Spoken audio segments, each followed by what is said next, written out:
Hello, నేను మిస్ఎస్ రావు. ప్రస్తుతం ఉన్నటువంటి నేపథ్యంలో దాదాపు ఇప్పుడున్నటువంటి జనరేషన్కి 50 నుంచి 60% యూత్కి హెయిర్ లాస్, బట్టనెత్తి, బోల్డ్ హెడ్ అనేది కామన్ అయిపోయింది. ప్రత్యేకించి ఐటీ సెక్టర్లో పనిచేసినటువంటి వాళ్ళకి ఎక్కువగా ఈ హెయిర్ ఫాలు, బోల్డ్ హెడ్ లాంటివి వస్తూ ఉన్నాయి. గతంలో హెయిర్ లేకపోతే అసలు పెళ్ళే కాదు. ఇప్పుడు కామన్ అయిపోయింది. హెయిర్ లేకపోయినా చదువుకొని పెళ్లి చేసుకుంటున్నారు, అది వేరే విషయం. కాకపోతే ఈ హెయిర్ లాస్ ఎందుకు అవుతుంది అనే దాని మీద చాలా స్టడీ చేశారు చాలామంది సైంటిస్టులు. అయితే ఒక భయంకరమైనటువంటి న్యూస్ ఇప్పుడు బయటకు వచ్చింది.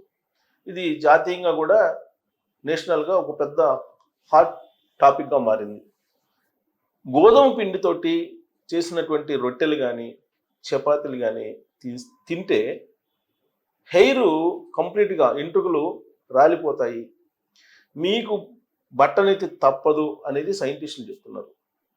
దీని మీద ఆల్రెడీ రీసెర్చ్ కూడా చేశారు. కొన్ని రాష్ట్రాల్లో అయితే కేవలం 100 రోజుల్లో మొత్తం లేడీస్కి, జెంట్స్కి హెయిర్ రాలిపోయి బట్టనెత్తి వచ్చినటువంటి పరిస్థితిని గుర్తించారు. దానికి కారణం ఏంటంటే గోధుమ పిండిలో కొన్ని రసాయనాలను కలుపుతున్నారు. ఆ రసాయనాలు హెయిర్ లాస్కి కారణం అవుతున్నాయి. వితిన్ డేస్లోనే 100 రోజులు అంటే సుమారుగా ఒక 3-4 నెలల్లో మీ హెయిర్ మొత్తం వెళ్ళిపోయి బట్టనెత్తి కనిపిస్తుంది. బహుశా నేను అనుకోవటం, భారతదేశంలో కల్తీ లేనటువంటి ఫుడ్డే ఉండదనుకుంటా. కల్తీ చేసినటువంటి వాళ్ళని సాదాసీదా కేసులు పెట్టి వదిలేస్తున్నటువంటి దేశం భారతదేశం. అందుకే నెయ్యిలో కల్తీ, నూనెలో కల్తీ, గోధుమ పిండిలో కల్తీ, రైస్లో కల్తీ, కల్తీ లేనటువంటి వస్తువే లేదు. ఇలాంటి కల్తీ వస్తువులు, నిత్యావసరాలని ఉపయోగించడం వల్ల హెయిర్ లాస్తో పాటు హార్మోన్ ఇంబ్యాలెన్స్, తర్వాత అబ్నార్మల్ గ్రోత్, ఇవన్నీ వస్తున్నాయి. రకరకాల డిసీజులు కూడా వస్తున్నాయని సైంటిస్టులు చెప్తున్నారు. అయితే ఇప్పుడు తాజాగా హెయిర్ అనేది అందానికి సంబంధించినటువంటిది. వెంట్రుకలు దట్టంగా లేకపోతే అందహీనంగా కనిపిస్తారు. తర్వాత ఆత్మన్యూనతా భావం, కొంచెం డిప్రెషన్ కూడా వెళ్ళే అవకాశాలు ఉన్నాయి. ఇప్పుడు యూత్కి అంతా ప్రధాన సమస్య ఇది. అయితే ఈ సమస్య రాకుండా ఉండడానికి జాగ్రత్త పడాలి. వచ్చిన తర్వాత మీరు ఎయిర్ ప్లాంటేషన్కి పోయినా, లేదంటే రకరకాల మెథడ్స్కి పోయినా అది వర్కౌట్ కాదు, 100% కాదు. అయితే ఒక 20%, 30% అవుతుంది.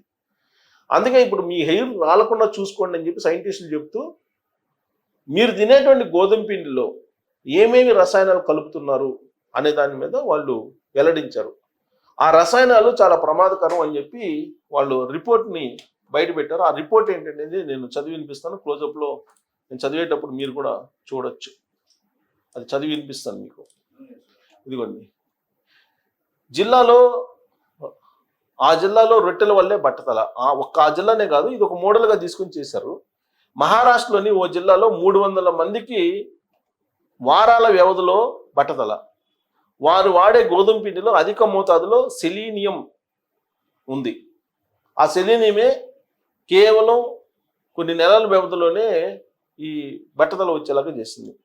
ఇది మహారాష్ట్రలోని బుల్ధానా జిల్లా వాసులకు ఈ మధ్య ఈ విచిత్ర సమస్య ఎదురైంది. దాదాపు 300 మంది, వారిలో చాలామంది యువతీ యువకుల్లో అకస్మాత్తుగా జుట్టు ఊడడం మొదలైంది. చూస్తుండగానే బట్టతల వచ్చేసింది. దాదాపుగా పలువురు కాలేజీ విద్యార్థులు, యువతులు ఇల్లు దాటి బయటకు వెళ్ళలేదు. ఈ సమస్యపై ఎంతోమంది డాక్టర్లను సంప్రదించినా వారు తగిన పరిష్కారం చూపలేకపోయారు. చివరికి పద్మశ్రీ అవార్డు గ్రహీత అయిన వైద్యుడు హిమ్మత్ రావ్ బవాస్కర్ దీని గురించి పరిశోధించి బల్దానా జిల్లా వాసులు రొట్టెల తయారీకి వాడుతున్న గోధుమ పిండిలో సమస్య ఉందని గుర్తించారు. సదరు గోధుమ పిండిలో సిలీనియం అధిక స్థాయిలో ఉంటుందని, దానివల్ల అలోపిసియా అనే సమస్య తలెత్తి వెంట్రుకలు ఊడడం మొదలైందని తేల్చేశారు. పంజాబ్, హర్యానాల నుంచి సరఫరా అయిన ఈ గోధుమ పిండిని బల్దానాలో రేషన్ షాపుల ద్వారా పంపిణీ చేశారు. సాధారణంగా పర్వత ప్రాంతాల్లోని నేలల్లో సిలీనియం అధిక స్థాయిలో ఉంటుంది. పంజాబ్, హర్యానాల్లో విస్తరించిన శివాలిక్ పర్వత శ్రేణుల్లో కూడా ఇది సహజం. వర్షాకాలంలో ఈ సిలీనియం నీటిలో కలిసి పంట భూములకు చేరినప్పుడు పండించే పంటల్లో కూడా ఎక్కువ మోతాదులో కనిపిస్తుంది. అంతేగాక ఫాస్ఫేట్ ఎరువులతోనూ సిలీనియం సమస్య పెరుగుతుంది. వాస్తవానికి మన శరీరంలో థైరాయిడ్ హార్మోన్ ఉత్పత్తికి సిలీనియం అవసరం. కానీ మోతాదు మించితే జుట్టు ఊడడం, చర్మ సమస్యలు వంటివి తలెత్తుతాయి అని చెప్పి ఆ సైంటిస్ట్ ఎవరు హిమ్మత్ రావు తేల్చేశారు. సో ఇది లేటెస్ట్ రిపోర్టు. గోధుమ పిండి ఎక్కువగా మన దేశానికి సరఫరా చేసేది ఎక్కువగా పంజాబ్, హర్యానా రాష్ట్రాలు. ఆ రాష్ట్రాల్లో పండించేటువంటి గోధుమల నుంచి వచ్చేటువంటి గోధుమ పిండిలో సెలీనియం అనేటువంటిది మోతాదుకు మించి ఉంది. దీని కారణంగా ఎంట్రుకలు ఊడిపోతున్నాయి. సో భారతదేశ వ్యాప్తంగా ఎంట్రుకలు ఊడిపోతూ ఎంట్రుకలు లేనటువంటి యూత్ చాలామంది ఉన్నారు. దానికి ప్రధాన కారణం ఇది లేటెస్ట్. ఇదేదో ఒక జిల్లాకి, మహారాష్ట్రలో ఉండే ఒక జిల్లాకి సంబంధించినటువంటి పరిమితమైనటువంటి సమస్య కాదు. ఇది టోటల్గా భారతదేశ వ్యాప్తంగా యూత్లో ప్రస్తుతం ఫేస్ చేస్తున్నటువంటి సమస్య ఇది. దీనికి కారణం మీరు చపాతీలు తింటాం, మీరు రొట్టెలు తింటాం, వాటి కారణంగానే సిలీనియం పెరిగిపోయి. అందుకే మనం ఎప్పుడు ప్రకృతిని డిస్టర్బ్ చేయకూడదు, ప్రకృతిని ఆరాధించాలి, ప్రకృతిని పరిరక్షించాలి, ప్రకృతిని కాలుష్యం చేయకూడదు. ఇప్పుడు ఏమైంది? కాలుష్యం అయింది. ఆ కాలుష్యం కాస్త సిలీనియం కాస్త భూమి అడుగు పొరల్లోకి వెళ్ళింది. ఆ భూముల నుంచి పండేటువంటి గోధుమల ద్వారా వచ్చేటువంటి పిండి ఏదైతే ఉందో అది సిలీనియంతో ఉంది. అది తిని వెంట్రుకలు ఓడగొట్టుకుంటున్నారు. ఫలితంగా బట్టనెత్తి వస్తుంది. దానికి కారణం, బట్టనెత్తి రావడానికి కారణం ఏంటంటే సెలీనియం అనేటువంటి కెమికల్ ప్రొడక్ట్. ఫాస్ఫేట్ అనేది కూడా జనరల్గా మన ఈవెన్ తెలుగు రాష్ట్రాల్లో ఫాస్ఫేట్ వాడకుండా అసలు పంటల్ని పండించరు. ఖచ్చితంగా ఫాస్ఫేట్ వేస్తారు, యూరియా వేస్తారు. ఇలాంటి రసాయన ఎరువులు వాడి పండించినటువంటి పంటల్లో అధిక మోతాదులో కొన్ని రసాయనాలు ఉంటున్నాయి. వాటిలో సెలీనియం అనేది ఒకటి. ఈ సెలీనియం కారణంగానే ఈ బట్టనెత్తి అనేది వస్తుంది. దీనికి ఈ బట్టనెత్తి రాగానే చాలామంది హెయిర్ ప్లాంటేషన్ అంటున్నారు.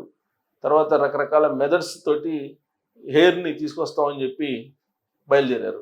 అసలు రాకుండానే చేయాల్సి కదా, రాకుండానే చేస్తే డాక్టర్ దగ్గరికి వెళ్ళాల్సిన అవసరం లేదు, లక్షలు ఖర్చు పెట్టుకోవాల్సిన అవసరం లేదు. రాకుండా చేయాలంటే ప్రకృతిని కాపాడుకోవాలి, పంట పొలాల్లో ఎరువులు వాడకం తగ్గించాలి, ఆ పంట పొలాల్ని కాపాడుకోవాలి, వ్యవసాయదారుల్ని కాపాడుకోవాలి, రైతుల్ని దేవుళ్ళలాగా మనం పూజించుకోవాలి, వాస్తవంగా ఆరాధించాలి, వాస్తవంగా వాళ్ళని కాపాడాలి. కానీ రైతు ఏదైనా ప్రభుత్వ ఆఫీసులకు వెళ్తే కనుక వాళ్ళకి కనీసం అపాయింట్మెంట్ కూడా దొరకదు. వాళ్ళతో 10 నిమిషాలు పట్టుమని మాట్లాడటానికి కూడా చాలామంది అధికారులు ఇష్టపడరు. కారణం ఏంటంటే వాళ్ళ వల్ల లక్షలు లేదా కోట్లు డబ్బులు రావు.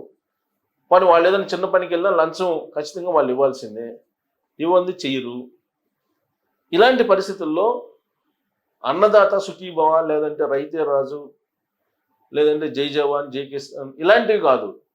వాస్తవంగా వాళ్ళని మనం ఎంత ఆదుకుంటున్నాము ప్రభుత్వ పరంగా, లేదు మనం వాళ్ళు పండించేటువంటి పంటల మీద ఎంత అవగాహన కల్పిస్తున్నాము, ఇది ఇంపార్టెంట్.